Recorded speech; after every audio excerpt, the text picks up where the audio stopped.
Okay, now we're gonna do the common integrals. A couple things to know.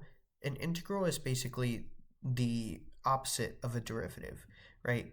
Meaning they're kind of like inverse operations, right? It's kind of like if derivative was taking the square of a number and then the integral is taking the square root, right? You would just end up with your original number. In this case, it happens with like functions, but that's kind of the basic idea. Couple things. The integral is made up of the actual symbol on the left and then this dx on the right. The dx tells you what variable is being differentiated, or like taking, in this case, taking the integral of, not differentiated.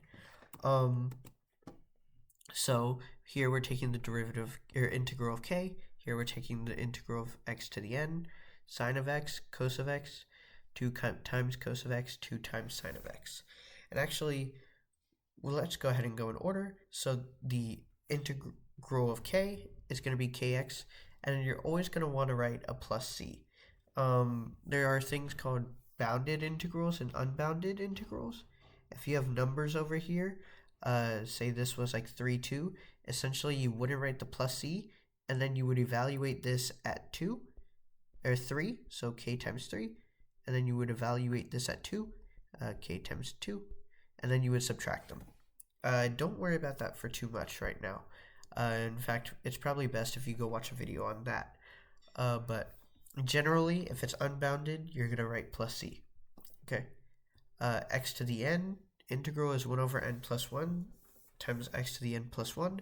So we can kind of use this to understand why I called the integral the reverse of a derivative, right? Hypothetically, right, would we have gotten x to the, right, if we took the derivative of x to the n, right, we'd bring the n down, right, so it'd be n times x, and then we would subtract 1 to the n minus 1, right? We talked about that last time. But in this case, right, look at this. We're taking the integral of x to the n dx. So think about what happened, right? First, so again, our steps were bring it down and then subtract 1.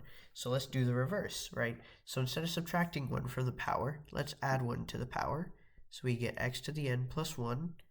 And then now, instead of bringing it down and multiplying, we're going to bring it down and divide. And we get 1 over n plus 1 times x to the n plus 1 plus c. And look at that. We did it. All right, the next one, sine of x.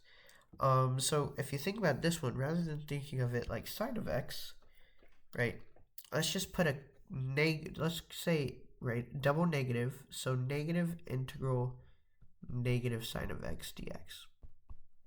If you remember from last time, if you take cos of x, its derivative is negative sine of x. So if we take the integral of negative sine of x, we get cos of x, and then don't forget we have that negative there, and then again there's some plus c factor, right? The next one's even easier, integral of cos of x.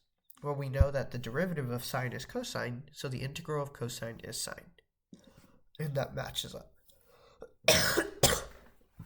Next, you have 2 times cos of x, right? Here's the thing. Constants will just always carry through. So we can already just bring this to the outside and then take the integral as we did before up here for both of these cases and call it done.